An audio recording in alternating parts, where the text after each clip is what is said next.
Hi, I'm Paul Battaglia, and this is section 3.5. Now, coming out of sections 3.3 and 3.4, students now know how to use the first and the second derivative to analyze a function. And we're going to take it just one little step further. So the essential question we would like students to be able to answer at the end of section 3.5 is, how do I analyze a function and then sketch its graph? So examples 1 through 8 are pretty traditional examples, and they'll actually harken students back to some things that they've learned before this course. Things like domain and range, and intercepts, and asymptotes are all things that students have covered, and now they get to use those in tandem with the features that they see in a graph when they look at its first and its second derivative. Now, it is a little bit unlikely that students would actually have to sketch a graph from scratch by hand on the AP exam. However, examples 9 and 10 do a great job of showing you exactly what they should expect to encounter. So let's take a little deeper look at examples 9 and 10. In examples 9 and 10, students are often given things like the graph of a function's derivative or its second derivative and asked to make conclusions about the function itself. Now, this naturally lends itself to some common mistakes, which we're going to talk about in a second. But what students would be asked typically would be, given the graph of f prime, tell me where f is increasing or decreasing. Tell me where f is concave up or concave down.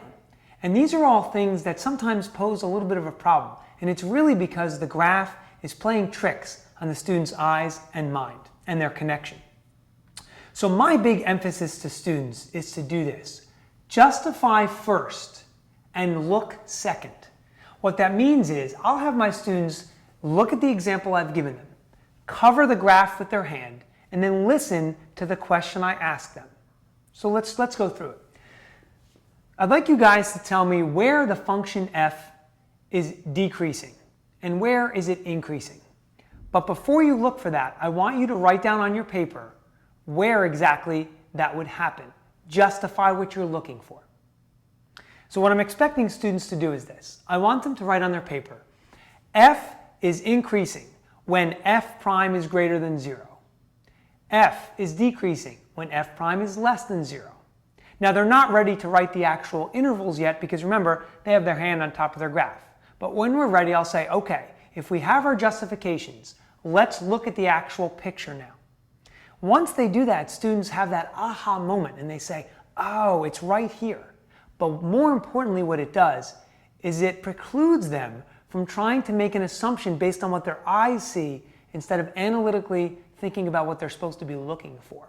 So the common mistake we see is students saying, oh, well, f is increasing where I see this graph increasing.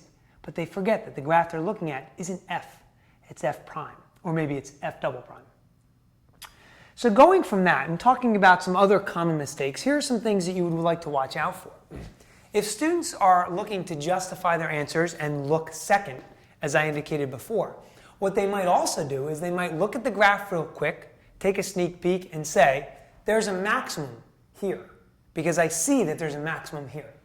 Again, what they're forgetting is they might not be looking at the graph of f. They're probably looking at the graph of f prime. So there's not a maximum there. Go back to our justifications.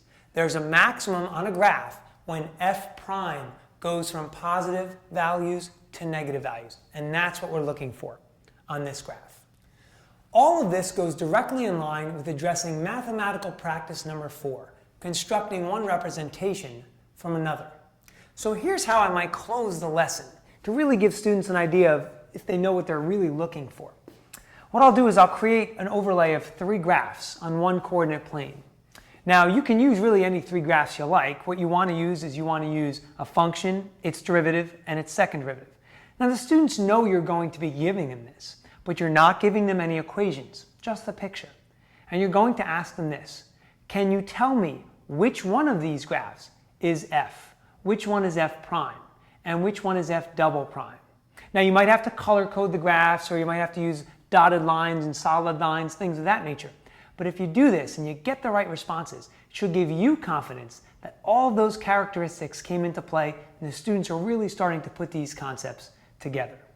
I hope you found these tips helpful. I'm sure you'll find much success in section 3.5.